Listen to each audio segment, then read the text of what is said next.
법의 언어가 따뜻할 수 있을까요? 차가운 판결문 뒤에 숨은 호의라는 단어.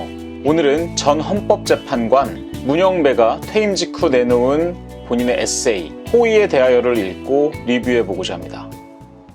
안녕하세요. 책 읽는 원식입니다. 요새 굉장히 화제의 책이죠. 출간하자마자 다양한 출판 관련, 책 관련 사이트에서 오프라인 매장에서 1위를 기록하고 있는 책입니다. 대표적으로 교보문고에서도 종합 베스트 1위를 차지할 정도였고 출간 10일 만에 5만 부를 돌파했다라고 하죠. 그래서 제가 산 책은 9쇄예요. 9쇄.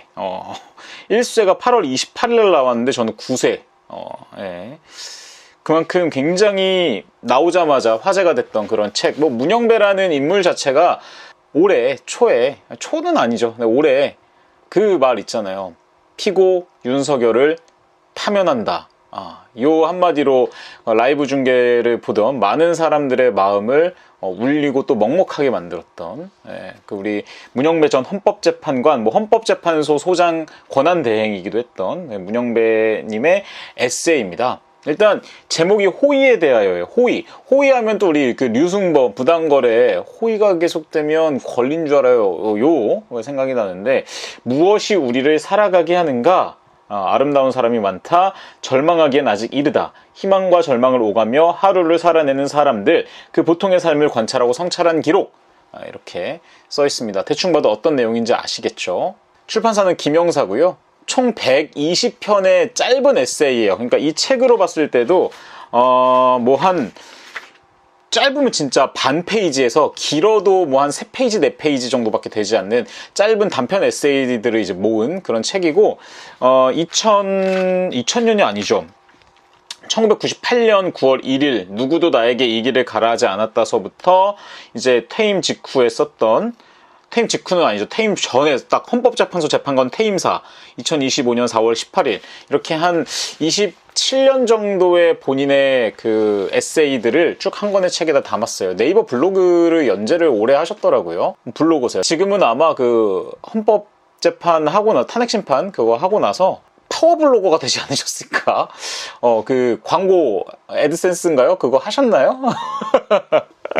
네. 총 3부작으로 되어 있는데요. 1부는 일상은 소중하다, 2부는 일독을 권한다, 3부는 사회에 바란다 해서 1부는 진짜 그냥 뭐라고 해야 될까요? 본인의 그런 일상 이제 재판관이 되고 나서 판사가 되고 나서 느꼈던 점들 그냥 일상생활 이런 것들을 담았고요. 2부 일독을 권한다에서는 본인이 읽고서 좋았던 책에 대한 간단한 감상평과 독후감이 들어있더라고요. 그리고 3부는 이제 사회에 바란다라고 해서 그 법과 관련된 제도들이 좀 어떻게 바뀌었으면 좋겠고 또 어떻게 진행됐으면 좋겠고 또 다양한 이제 본인의 취임사, 퇴임사, 기조연설 이런 것들을 담은 책입니다. 그래서 읽으면 되게 술술 읽히고 되게 재밌었어요.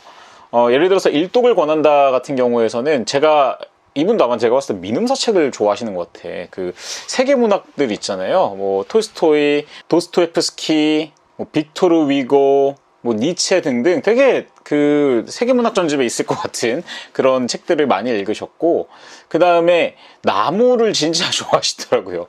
나무 박사예요. 그리고 이제 언저리 산악회라는 그 산악회도 가입해서 하고 계시다고 들었는데 이제 친구들끼리 정상까지 안 가시는 그냥 산 언저리까지만 가시는 그런 것도 되게 우리 판사하면 사실 되게 딱딱하고 뭔가 무섭고 근엄한 이미지잖아요.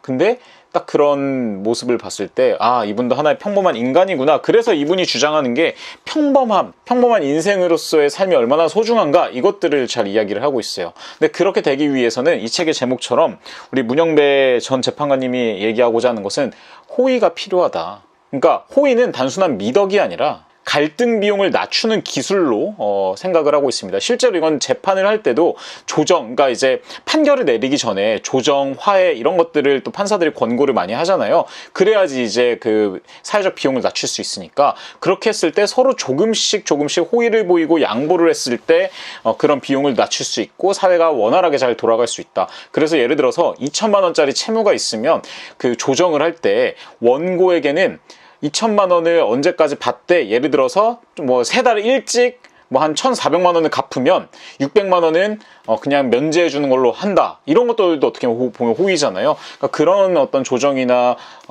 그 화해를 할 때 실제 재판에서 사용하는 것들을 일상생활에서도 우리가 호의를 가지고 살아야 된다라고 이야기하는 게 사실 가장 저는 와닿았고 이 책의 핵심 메시지지 않을까, 문영배 전 재판관이 갖고 있는 그 생각이지 않을까 싶었습니다. 그러니까 이제 그런 것들을 사실 저희가 재판 이야기들은 뭐 드라마나 영화 통해서만 알 수 있는데, 실제로 드라마나 영화에 나오는 그 재판 장면들이나 이런 것들 변호사나 뭐 판사 검사님들이 보시면은 진짜 너무 어이없어 하시는 거 알죠? 너무 드라마틱하게 만들어서 현실성이 좀 떨어지게.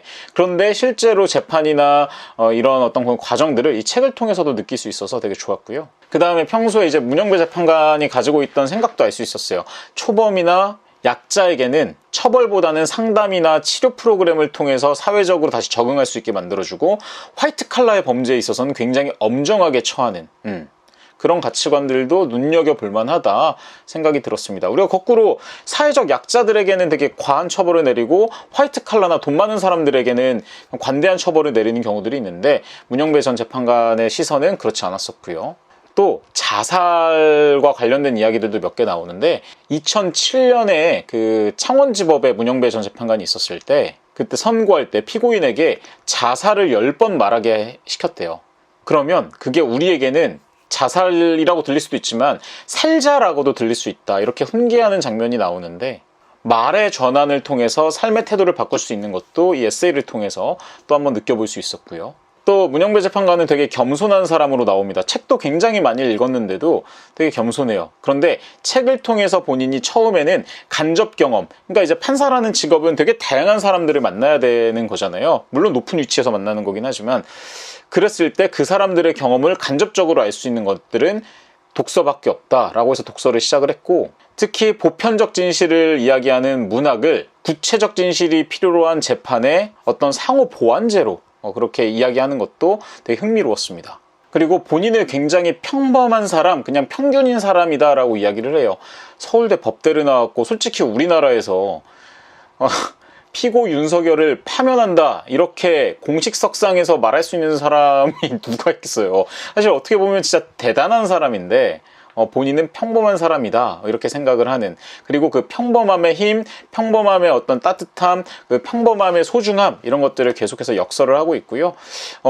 실제로 되게 다양한 곳에서 본인은 평범하다, 평범한 사람이다, 그리고 평범이 소중하다라고 이야기를 했다고 하고, 역시나 이 책에서도 그 내용들이 줄을 이루고 있습니다. 또 이 책이 좋았던 게 재판이나 혹은 법에 대해서 잘 우리가 무지할 수 있잖아요. 그런 내용들을 좀 이러지 않았으면 좋겠다, 막 다 알려줘요. 그러니까 우리가 예를 들어서 변호사 비용 조금 아끼려고 하다가 나중에 큰 코 다칠 수 있는데, 그러지 말고 애초에 변호사를 쓰는 게 좋다, 이런 현실적인 조언들부터 시작해서 다양하게 어떤 법이나 재판 과정에서 혹은 뭐 그 소송 과정에서 필요로 한 그런 실무적인 지식들도 에세이를 통해서 좀 알려주는데, 이건 주로 책 앞부분에 나오더라고요. 내가 좀 젊었을 때, 나이 들어서는 이제 이분도 물론 재판은 하긴 하지만 좀 큰 사건들만 위주로 하다 보니까, 실제로 뭐 그 가정지방법원, 뭐 진주지방법원장, 뭐 이런 굵직한 자리들도 지냈다 보니까, 또 나중에 헌법재판관까지 했었고요. 그러다 보니까 뒤에서는 이제 그런 내용들은 잘 안 나오는데, 뒤에서는 오히려 이제 사회가 바뀌어야 되는 부분, 법적으로 바뀌어야 되는 부분, 이런 것들을 이야기를 하죠. 또 부고나 추모, 뭐 이별, 이런 이야기들도 실제로 많이 나오거든요. 한기택 판사라고 이제 있는데, 그 여행 도중에 심장마비로 돌아가신 그 한기택 판사에 대한 추모 글이 한 2-3개인가 나와요. 그분이 이제 사실 일반 사람들은 잘 모르지만 그 법조계에서는 굉장히 뭐 전설이라고 말하면 그렇지만 되게 일도 잘하시고 굉장히 가치관도 명확하셨던 그런 법조인이라고 하더라고요. 그분에 대한 이야기를 하면서, 그러니까 그분이 이제 선배겠죠. 그 선배를 바라보는 그런 마음으로 후배가 쓴 그런 글들도 되게 좀 마음이 먹먹해졌다, 이렇게 표현을 할 수 있을 것 같네요.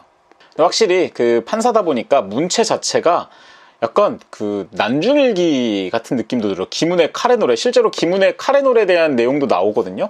좋아하는 것 같아요. 그래서 문체가 딱딱합니다. 그러니까 사실 잘 쓴 글쓰기라고 볼 수는 없어요. 호흡 자체가 되게 절제되어 있고요. 그런데 또 가독성이 되게 뛰어납니다. 그러니까 또 그런 측면에서 보면은 평범하게 글을 잘 썼다, 이렇게 볼 수가 있겠죠. 어떻게 보면 목차에서도 이 문영배 전 재판관이 좀 치밀하게 구조를 짠 것 같기도 한데, 일부에서는 본인의 어떤 그 생각들이나 나무 이야기들이 굉장히 많이 나오거든요. 근데 그 나무 이야기가 실제로 본인이 나무를 되게 좋아하기도 하지만 뭔가 본인의 시간 그리고 성장, 인내에 대한 은유를 그런 것들로 표현한 게 아닌가 싶고요. 그 다음에 이제 2부에서는 본인의 사유의 골격을 세운 이제 그 독서 목록 이걸 보여주고, 그 다음에 이제 3부에서 제도적 언어로 쫙 이제 이야기하는, 그러니까 에세이지만 뒷부분에서는 조금 생각할 거리를 던져주고 있어요. 하지만 한계점으로는 에세이다 보니까 그냥 이랬으면 좋겠다, 이런 게 바뀌어야 된다, 근데 어떻게, how 이런 얘기는 나오진 않죠. 이 책이 인기가 있는 이유는 전 두 가지라고 봅니다. 일단 문영배라는 그 인간이 주는 힘, 그러니까 불과 4달, 3달? 4~5달? 뭐 이 정도 전에 그렇게 윤석열 전 대통령의 파면을 선고했던 화제 중심에 있던 인물이었잖아요. 그러다 보니까 시의성이 굉장히 적절했고, 그 다음에 두 번째로 우리 사회가 사회적 피로도를 많이 느끼고 있는 것 같아서 이런 호의, 그러니까 우리가 뭐만 말만 하면 서로 날 서 있고 서로 막 공격하려고 하고 헐뜯으려고 하고, 막 댓글 같은 것도 그러잖아요. 막 뭐 누가 뭐 하나 올리면은 그거 비꼬아서 말하고 막 그 무시하려고 하고,